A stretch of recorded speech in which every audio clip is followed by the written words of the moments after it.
We're in a segment that we have enjoyed for months and months and months on end now. At this point. Yeah, it's called What's Up, Doc, where we spend some time with the healthcare experts at Mercy Health, and no exception this morning. Talk a little pediatric therapy with our new friend, Renee Voltz. Renee, good morning. Good morning. Thank you for having me today. We're glad to have you on. Renee, after your name, I see a PT and a DPT. We're just radio guys. You want to fill us in on the consonants? I'm a doctor of physical therapy. Nice. Good. Very good. And we like to get background. Where are you from? Where did you go to school? How'd you get here? I went to Bradley University in Peoria. The Braves. And as soon as I graduated, I came to Rockford, and I have been at Rockford, first Rockford Health System, and now Mercy Health ever since, working in pediatrics. Are you from Central Illinois or from the area? I am from Northern Illinois. Yes. Oh, okay. Nice. This back-to-back weeks with Northern Illinois natives. Very nice. Good, because, otherwise we have trouble with accents. Yeah, usually. Right. No accent here.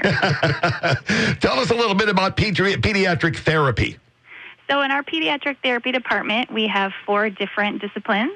We have physical therapists, and we tend to work more on the large motor movements and deficits of the legs and the spine.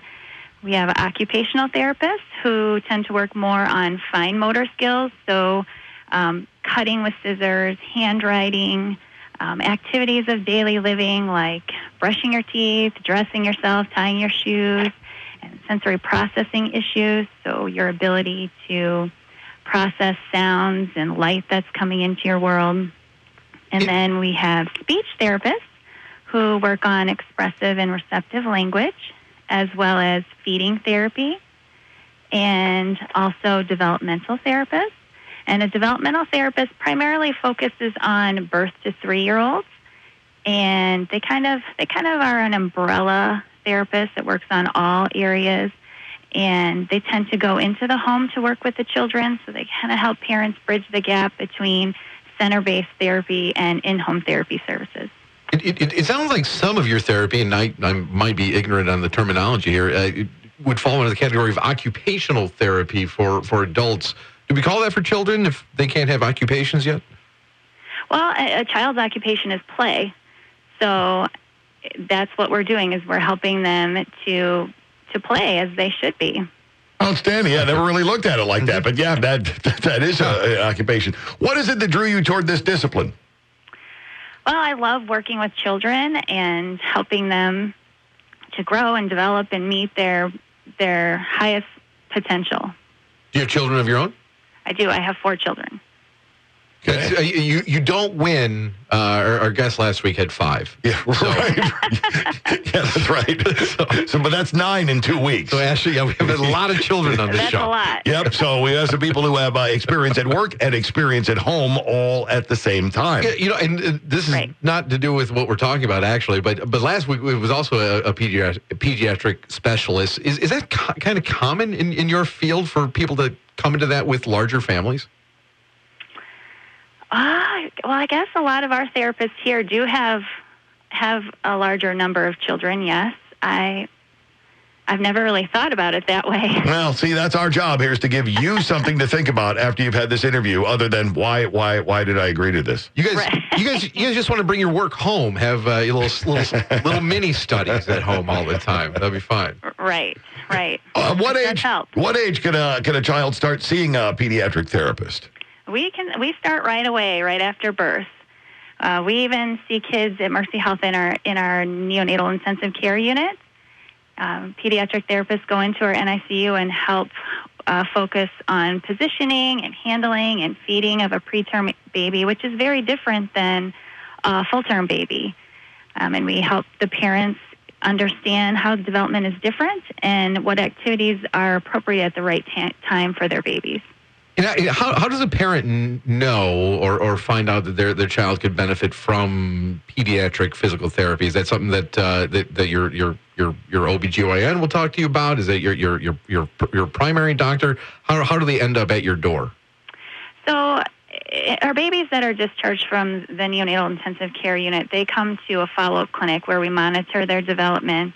And if we see any issues, then we'll refer from there. Also, our pediatricians and physicians are skilled in recognizing when a service might be indicated.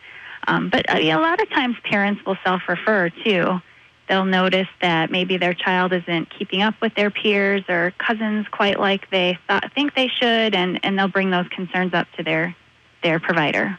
So there's a group involved in this. The way I'm looking at it, the parents themselves might recognize something. A pediatrician, OBGYN, anybody who is along this pathway of becoming a new parent weighs in on this one, and recommendations can go back and forth. So you work at it almost as a collective. It's definitely a team approach. Outstanding. So if there's a parent that thinks maybe their child needs something, but maybe doesn't want to go through taking to the doctor, doesn't know if it's serious yet, is there any like home remedies that you advise for parents to do at home before they come see an actual doctor? Home remedies. I mean, you've always got the internet, but I don't know that that's the best source of information. Sometimes it can be the absolute worst source of information. The early intervention, the Birth to 3 program, is a federally run program in the state of Illinois that if any parents are concerned about development, they can call there, and they will be provided a service coordinator who will help refer them to the appropriate provider. But, I really don't think that any physician is going to they're completely understanding, and everyone wants the best for their child, and we do a lot of evaluations where the child doesn't really need therapy. The parents just need some reassurance that everything's going well, and maybe a little home program to work on some specific areas. Yeah, I was going to say this is one of those things that when you're going from the goal is to go from point A to point B to point C and down the line, there's got to be some wonderful, for lack of a better term, light bulb moments or moments where the therapy, we're really seeing how this goes into play. You have some success stories that jump out in your mind? Well, gosh, there's so many. One of my favorite moments was when I was able to, one of my kiddos, his goal was to walk across the stage to get his high school diploma. And, we really get to know our families, and I was able to be there and help him reach that goal. That was a really awesome experience. We have times where we're just working on those first steps, and that's huge. Parents will come in with videos and be so excited. Look what they did, and it's really cool. When a kid gets enrolled, if that's the right nomenclature, in your program, do they graduate from the program? Do you hold on to them for years, or do you have kids that you can get back out and not see you after 6 months? What's the length of duration with you guys? The length of time a child spends in pediatric therapy really, really varies on the child's condition. Some conditions just require, like I said, an evaluation and some home program activities. Some can last 6 to 12 weeks. There are other situations like a child with cerebral palsy or Down syndrome where they may need some type of therapy throughout their lifespan, but it doesn't need to be every week forever. They might go through a surgery, and they might need a couple months of therapy to gain some strength back. They might go through a growth spurt and need a couple of months to work on some goals. It's not something we may see them throughout their lifespan, but not every week. Okay. For people who, I guess this is open their eyes to something that perhaps they did not know was there, or the entirety of how comprehensive your plan is all new to them. What's the best bet for reaching out, assuming they have not already or talked to their own healthcare provider? Mm-hmm. So I would definitely reach out to the physician, because we need that referral from a physician in order for insurance to work properly.